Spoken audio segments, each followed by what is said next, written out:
Freshly pressed on Smooth 98. Mics are up. Studio silence, please. Studio's live.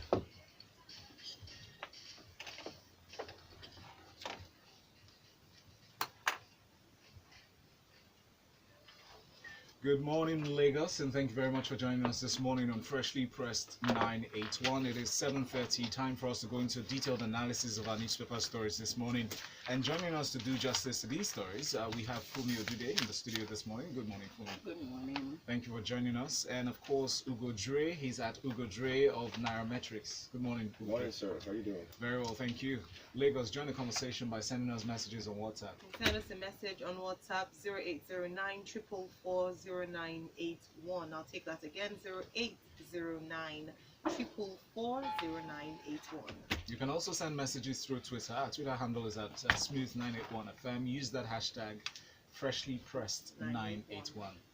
I'll go on straight to our first story, and this is bringing you news that EFCC files corruption charges against Babache Lawal Ayo Oke. Now, according to news reports, the anti-graft agency has filed corruption charges against the former secretary to the government of the Federation, as well as the former head of the Nigeria Intelligence Agency. If you recall, last week, Vice President Professor Yemi Osinbajo had announced that President Buhari had directed that charges be filed against Mr. Lawal and Mr. Oke. Now, for me, not long history, but definitely a lot of news around this. Remember the controversy from last year with the monies found in the apartment in Ikoyi. What's your take on this? Finally, the charges have been filed. Yes, and that seems to be the gist of the story. Finally, finally, and there's bound to be a lot of comparison with how long it took EFCC to investigate. Yes. This particular one, as opposed to the number of how long it usually takes them in respect of other high-profile criminal cases. I'm one of the people that always bash the FCC for rushing to court without proper investigation that ends up jeopardizing their criminal cases. So yes, it's taking them time, and for the first time, I don't want to bash them that they have taken time, because I'm hoping that it means that they have put together a solid case that will be unassailable in court. Yes. But at the same time, everything that we do until the elections are over are somehow always interpreted in the light of the coming elections. And so it's not surprising that there's the angle of the current administration is trying to correct the impression that you only chase after those that are your opponents, especially considering all we've been going through in recent time with respect to the CJN and the speed at which the petition was submitted and charges were filed against them. Yes. But in order to be able to dispel that particular notion, it will now go to, let's go to the trial. Let's see whether indeed the EFCC has put up an unassailable case. Yes, now that's the big part of this. You know, not of Nigerians would say that it's not about them filing a case. It's the success of these cases. Yeah. So we've seen many headlines that scream out, "Oh, this high-profile person has been charged to court on the charges of corruption."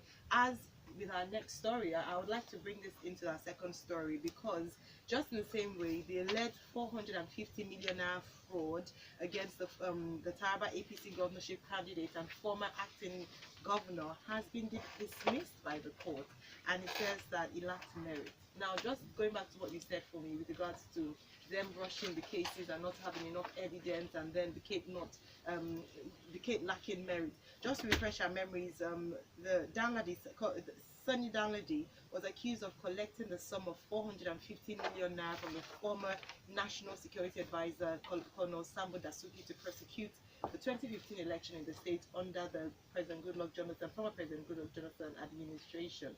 So we hear reports now that the Federal High Court sitting in Jalingo has dismissed that particular case. Ugo.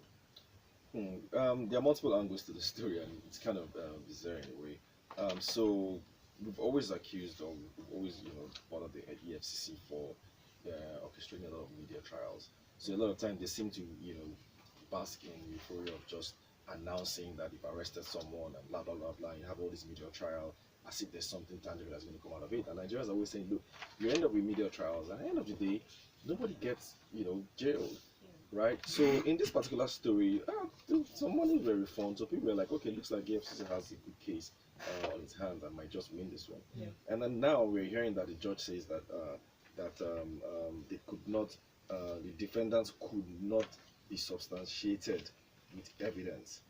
That the three defendants could not be substantiated with evidence, insisting that it lacked merit. So now you're now saying, oh, they couldn't provide enough evidence, so you have to refund the money. So now naysayers are like, hold on, this guy is an APC politician. You accused him of stealing 450 million. He's actually vying for the governorship, and vying for governorship in the state. in the state. And now they are now telling EFCC to refund 228 million. Is it to fund the election, or is it to share with fellow APC members? For the trauma they put Exactly, into refund 200. I mean, like, how is this going to happen? So I mean, so these are just some of the things that you see, and that's why a lot of people accuse the EFCC of double standards and saying, look, you're probably better off, you're better at attacking opposition politicians rather than getting like being neutral and going after everyone. And then of course the larger issue is that most times they tend to lose cases like this on technicalities, and it's just really annoying. So if you're a government that is really anti-corruption and you're trying to fight corruption, you can't be losing cases like this on technicalities, especially cases where you actually have a very good chance of winning, and you just lose them on pure technicalities. So what's the point of making a lot of noise and calling saying, because many times what we read in the news about EFCC and corrupt politicians is charges, charge to court, charge to court, charge to court. What people want to see are convictions. Yes. So and that's the thing for EFCC, I think for some time will be characterized by media trials and I think those guys have this very amazing social media handle. Somebody handler who was handling, that's all. But in terms of winning actual cases, very few. All right, we'll keep an eye on this one. And moving away from that story to a statement made by one of the presidential aspirants in yesterday's televised town hall meeting. And most of the presidential candidates have actually been at this meeting, and some of their statements have brought on discussion. Now, I will consider amnesty for corrupt persons willing to surrender loot. This is from Atiku Abubakar. He said he would consider drawing a line during which corrupt former public officials will be allowed to return their loot without prosecution. After then, strong policies will be put in place to prevent and fight corruption. So his focus would be more on prevention rather than trying to fight previous corrupt cases. For me. Okay, so I think this is almost like a continuation of the tiff between the vice presidential candidates during their debates as to corruption versus the economy. Because when the host asked him about the moral dilemma in his statement about providing amnesty, his answer was whether it is moral rectitude we're looking for or fast development of our country. Let's gather all this loot back and pour it in our economy rather than prosecute them where we get nothing. But I find a bit of a paradox in what he said. So when he says amnesty, is it a one-time offer? Because when you say that I'll grant you amnesty and then I'll put strong policies in place to prevent it, the amnesty program itself looks like an idea that will more encourage it, because it now becomes more, well, let me steal. With no chance I will not be caught. And in the event I'm even caught, all I have to do is return it. And it sounds more like a policy that would encourage it. Now, regarding all this corruption talk, let's look at what the ideal that we want is. Number one, we want a system, a transparent and accountable system that will make it difficult to steal from public funds, to launder public funds, or make it at least easy to spot very quickly when it's done. Then we want a system that when you are caught, we want a system that would prosecute and recover the funds quickly. Now, because we don't have this system, we're looking for quick fix good solutions, which is what we've been advocating. What I would have loved to hear was to talk about how to fix the system that we have that allows the brazen looting of the funds, how we're going to block that, and how we're going to also create a system that allows us to punish those, recover our loot, and punish those that made away with our loot. So the quick fix solution of, you know what, because we have a system that doesn't properly prosecute them and we end up losing the money, let's forget that. Let's just ask them to return the money and we not prosecute them. It's not. It's too much of a quick fix solution that is not going to back to what the problem is. So how realistic is it really? If let's assume this policy goes on, whether whichever administration, do you think it would encourage looters to actually return the money? Because what he's calling for is for us to get back our money.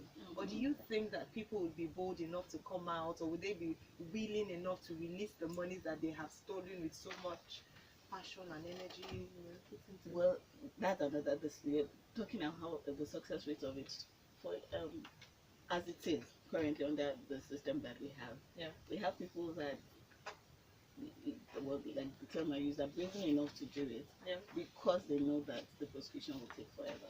So if I know that the system is not going to catch me, why would I drop the money? If I feel like the system is not going to catch me anyways, so why would I? So it's Exactly. not even We are working at the too moment. bold. We've become too bold in this respect too. Yes. And because the punitive measures are not direct, it just adds to that as well. We have this messaging from Ken. It says, so EFCC is no longer independent. The president now gives the directives, no cases to take to court. No wonder the petitions against the inner cabinet has been left in the coolers. Elections are around the corner and we are watching the show. Thank you very much, Ken. SOJ sent in this one. It says, a conviction before the election is the only convincing yardstick to the sudden, unsuspicious move by the EFCC. Emma from Akoka says, this coffee is very cold. The optics, as you can imagine, very interesting. Just like it was said, EFCC had better have a watertight case before the lag make have allowed the accused person's temper with a touch point. All right, I guess there's some pigeon in there, but I couldn't catch it. But anyway, let's keep it moving. All right, moving right to our third story for this morning.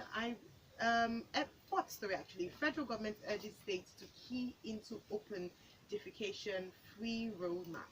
Now, the Minister of Water Resources, Suleiman Adamu, has called on state governments to key into the roadmap to promote sanitation and hygiene in the country. He said that the roadmap is for ending open defecation by 2025, with a goal for every Nigerian to have access to safely managed sanitation and attain 100% coverage of improved sanitation nationally. Now, Ugo, sanitation is a big deal. For me, it's a big deal with in our nation, apart from the unsightliness of it, also the health implications as well, and the struggle, as it were, to have managed this problem nationally. What's your take on this? Okay, yes, you're absolutely right. But somehow it's become one of the issues that, because of the so many issues that we have in this country, it looks like this is a priority right now. And the man did make that point that the problem that we're having with the states is the fact that they feel like it's not a priority with regards to the funding that the states have to spend, but it is a serious issue and it has to do with health. Unfortunately, I'm not sure it's an issue that can be tackled in isolation with the kind of housing crisis that we have with okay, so this covers the entire state, but let's even look at Lagos with the amount of shanties and all of that we have. It's not a problem that I think we can tackle in isolation with all the other problems that we have. It is a serious health issue and it should be tackled. But I'm afraid that when we're still going about the rhetorics, we're still going.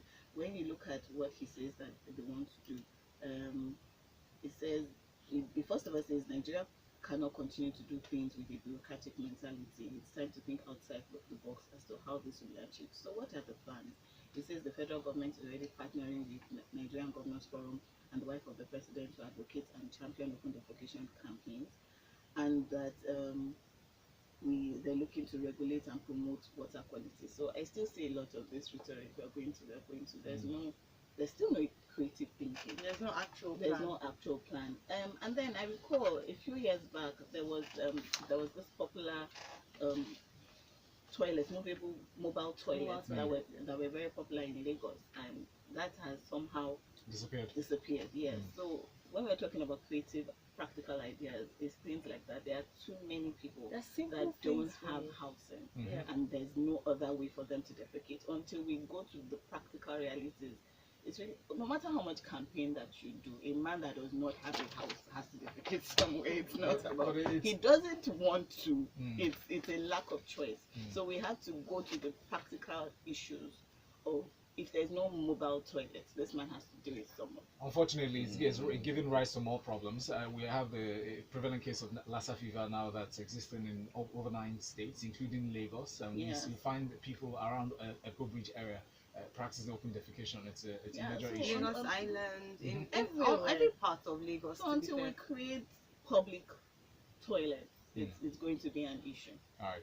We have messages here. Timothy from on WhatsApp actually sent in this one. It says, greetings. Amnesty should be given to everyone in the prisons for stealing if returned. In this case, speaking to the amnesty issue and suggestion by Atiku. Kingsley from Igbo says, Atiku got it right when he said he would grant amnesty to former looters and put policies that will prevent further looting. I think that is the way to go, rather than paying billions of naira to lawyers and EFCC and at the end losing the case on the grounds of no evidence. Just that the same thing we have all over the country.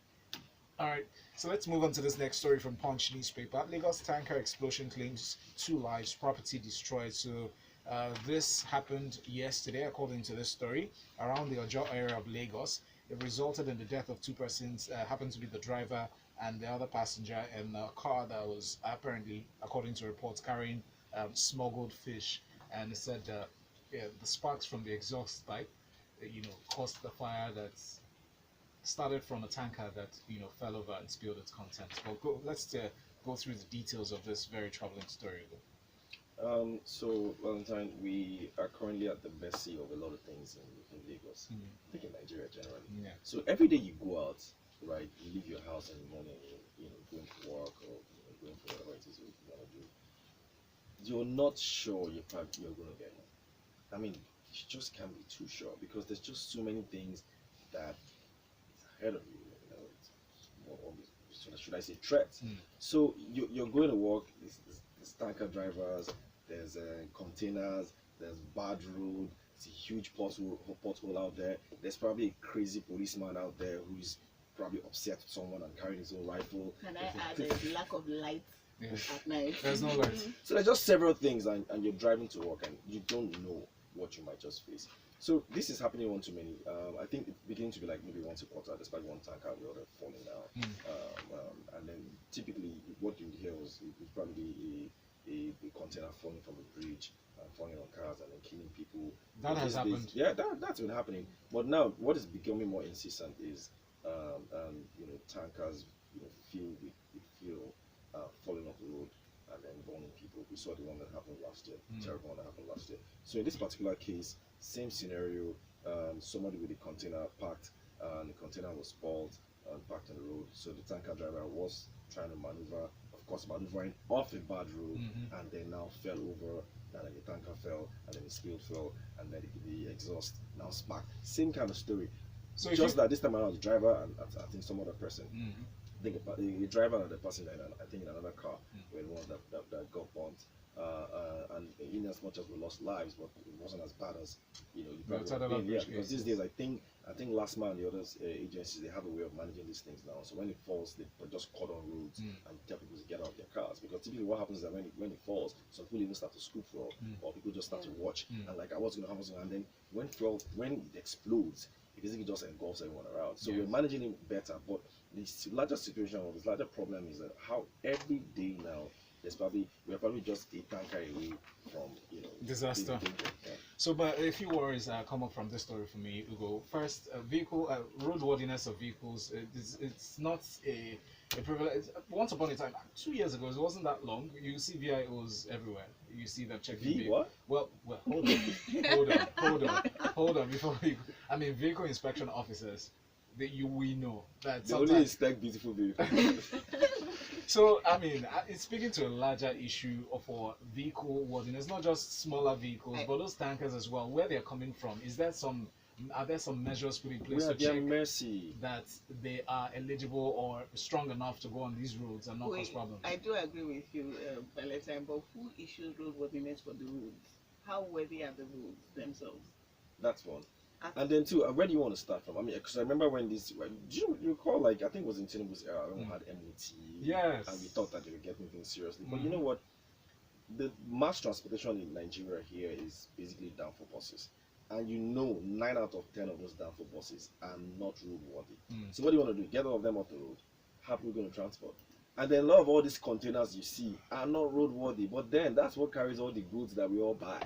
Wow. And then tankers are also not roadworthy. So if you start to ban tankers, then we can't get fuel and we can't get around. So we're just at the mercy of a lot of things, and it's just bad. I mean, I would say this is failure of government, one way or the other. Tosini from Ikoyi sent in this message, says we can't be doing things the same way over and over again, yet expecting difficult results or different results. Atiku wants to take a different route to looting by having the looters return what they took and put in preventive measures. This might just be better than the current practice. Tosini from Ikoyi. And then Ken says it is going to be a hell in Mawa Road, satellite town, heavily residential, a minimum of 15 trucks loaded with PMS on a very bad road. That the day it will happen, God will have mercy on us. And we're praying that doesn't happen and something is done to the situation. And then to arrest the situation, Sly sent in this one on WhatsApp, says, would EFCC be the accuser and also the judge convict those accused? Why not put the blame on fraud or frequent acquittals of on the corrupt judicial system as well? Why not put the blame on them? All right, that's what Sly is asking. Let's move on to the next story. This one is from Daily Times, and I'll come to you, Ugo, for the analysis on this one. The Central Bank of Nigeria has issued a fresh directive on e-payments, pledges more funding for ABP, and they made this announcement. That's the Anchors Borrowers Program. They made these announcements in a document released on their website, saying that this measure is to enable commercial banks, you know, to actually instruct them to dishonor payments that are issued manually, and that right now they're going to be veering into electronic means from private and public institutions. What are your thoughts on this? Yeah, so the CBN is very serious with e-payments. So, you know, to the extent that they've warned banks that if they don't comply to their e-payment policy, they're going to sanction them heavily. And the CBN is very good at sanctioning banks. They don't even waste that. They just do direct debit straight Is their from work? account. Yeah, I mean, because the accounts are done, some of their money is domiciled with them, so it's just direct debit. So basically, what they are saying is that, look, for, you know, those in the public sector and some select, they call it qualified private sector companies, Yes. they don't want any payments that, you know, that has to do with salaries or pensions or taxes, you know, to go through the regular payment channel, maybe checks or, you know, maybe just, you know, bank transfers. It has to go through the e-payment channels that they've set up. And the CBN is serious about this. So for a number of reasons, and you know that if you're in a government where you're seeing a lot of money being sent to private individuals, either via Anchor Borrowers Fund for farmers or via trader money or things like that. So these things all ride on e-payment channels that basically move money from banks to multiple people. Yeah. So it's important for the government to ensure that this thing works very well. And so, you know, how better to test it than from salaries? So so basically, if any government agency is going to pay salaries, you can't just pay salaries individual. You just write the schedule of everybody's, you know, names and pay slips. pay slips and do that. So right now, it's just the electronic payment channel, and it kind of makes sense as well because it also helps reduce things like ghost workers. So right now, you're transferring money to people who actually have bank accounts and who have BVNs. Even though I heard that they have a way of scamming those things these days, no proof though. But basically, you're transferring money to people who exist. So, and then it's actually cost effective. But there's another side to it, and the other coin is how much does this actually cost? You know, the transfer. So is it going to cost them? Is it 2%? Is it 3%? 4%? I mean, this is a very highly regulated space as well. Yes. But it's important that the CBN is encouraging this, and this also creates opportunities for smaller fintech companies who probably have better technology. And so if things like this work out very well, then people can start to create better ways of transferring money. And of course, we know the blockchain technology is out there, so people are getting a lot more creative. So I mean, it's a good idea. All right. For the first time, we support this. Now let's move on to this next story for me. There's drama apparently, according to this report. It said ahead of the February 16th election, the National Executive Committee of the National Action Council, as one of the parties, said that Reverend Dr. King Ezuko Chukwemeka, you recall him, they said he is the authentic presidential candidate. Now, let's recall that Reverend King, as is popularly called, being the general overseer of a Christian praying ministry in Lagos, was sentenced to death by Lagos High Court on January 11, 2007 for the murder of one Anne Uzo. and now we are seeing that they're touting him as their presidential candidate. What is going on? Where has the conviction gone? Well, the conviction is still there. Mm. I was almost going to say, I mean, why did we pick this story out? Because it almost sounds like it's kind of story you read and just ignore. Mm. But we're talking about it downstairs, and we said he raises a very key point, Yes. which is that INEC has not accepted him. They're trying to substitute, which I think is a bit too late in the day. But he raises a key point, which is that when you look at the qualifications for the presidential candidate under our constitution, there's nothing that exempts someone with criminal record, criminal conviction, a capital offense. This is even a capital offense as it is. So I think out of the silliness of the story, I mean, it's something we should ignore, but it does raise that very, very key point that, so assuming it was not a capital offense, assuming it was a felony and the man is out, there's actually nothing among the qualifications that the presidential candidate needs in our constitution that exempts. And then it still raises the same question and still rings alarm bells in my head, asking, as to how quickly or how slowly are we, how slow are we in adjudicating cases and making sure that this conviction is met? Because at the time this happened in 2007, I had the suspicion that this was going to happen. So it seems like a bad deja vu. He's on death row. He's not coming out. It's not. He's in prison. So it's just like you can start ruling from prison, like in real time. Yeah. You have people who are actual presidents in prison. So this one, he wants to contest, start come and rule you from prison. This seems like a bad joke. Anyway, Vanguard has this next story. Hands off refineries. ICRC, Dangote tell federal government. We've always heard that the government has no business doing business, and it seems to be almost like a shade to the NNPC, but we are seeing the instructions coming from the Infrastructure Concession Regulatory Commission, ICRC, and the Dangote Group yesterday advising the federal government to hands off running the country's refineries and instead concession the facilities to private establishments. What are your thoughts, Ugo? So I look at this with from two sides. I kind of support it, and then there's a bit of skepticism in there because of the people that are involved. You kind of conflict. I see the same. Leave the business for us to hand over then. So basically, we all know the story of the Warri, Port Harcourt, and Kaduna refineries.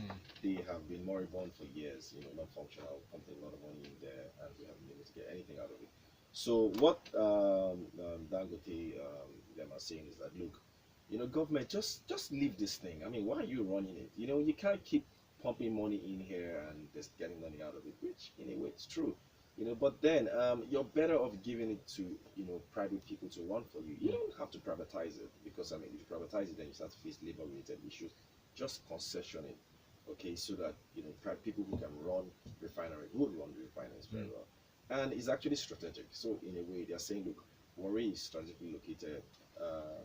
Port Harcourt, focuses on the southeast, and then Kaduna refinery, Kaduna, and then the awaiting Dangote refinery, for down west here. So all located, and they're like, so allow it run. So the skepticism is that you're wondering, why is Dangote so people allowing this refinery run?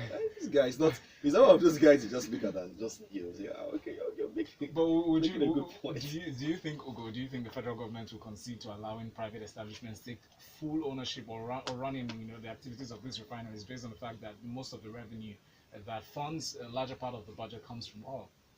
Yeah, so it's something that this particular government has noted, and that was actually what they wanted to do. But they had a lot of pushback from Labour, and at some point people felt that they didn't have the courage to do it. But it's actually the way out, because the current thing we've been doing, our government running it, hasn't worked. It hasn't worked. And if you look at NNPC's numbers, the refineries have actually been posting losses. And in terms of oil, the refineries rely on the oil that we produce to work, isn't it? So, and today, because refineries are non-functional, we are basically importing refined oil, refined fuel, flow into the country. So yes, it's important that they concession it. We just don't know if they have the courage to do it, but it's something that we've got to do. The only problem is that I'm just wondering why it's suggesting. I mean, that's just what I'm worried. He has an interest in the business. Let's take messages on Twitter. All right, Twitter. Don't forget the hashtag is freshlypressed981. At Ogambi Ambrose Oke says most times roadworthiness certificates issued without even seeing the vehicle in question. We just have to do things differently if we want the system to work. Now we have just an update on the story that we took earlier on, Reverend King.